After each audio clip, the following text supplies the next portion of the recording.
Greetings, and welcome to A Year of Movies, a Planet Geek production. For this project, we are using the Ivan Walters reference book of 365 films to watch on the day they happened. Each day, we watch a movie associated with the date we are watching it on.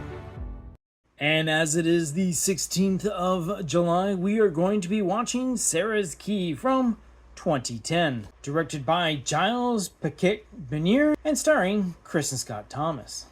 So to begin with, I would basically have to admit that I had no idea what this movie was. The actual poster didn't look familiar.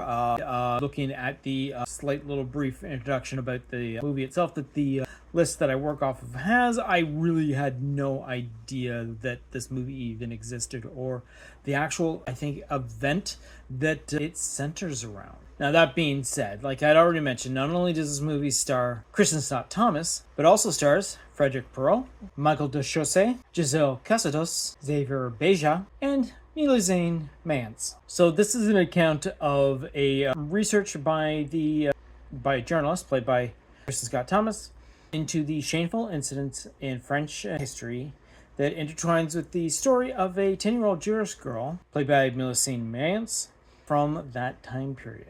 So this movie does the positioning of not only jumping from present day to the past to tell its linear story, but it also jumps back and forth between languages. We have experience sequences where it is spoken in English and a lot in France, as a good portion of this movie actually takes place in 1942 in France, where this incident of the Jews being rounded up is happening.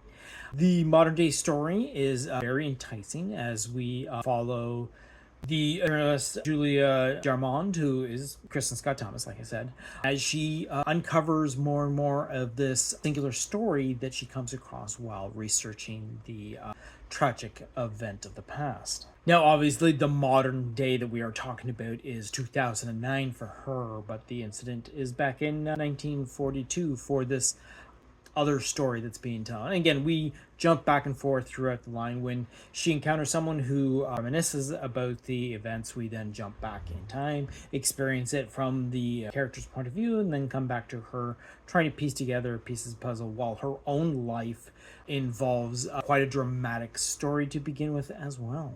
So as it is, it's actually on July 16th, 1942, that the Paris police arrest and many of the city's Jewish, including the Starsinski family, which is the little girl's family that we follow, consisting of her mother, her father, and her younger brother.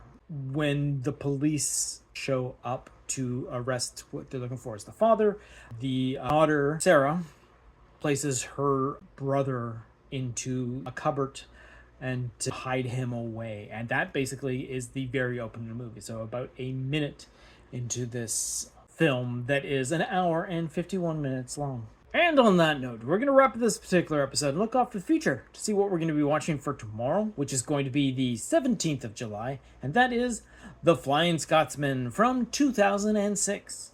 So until next time, go see a movie.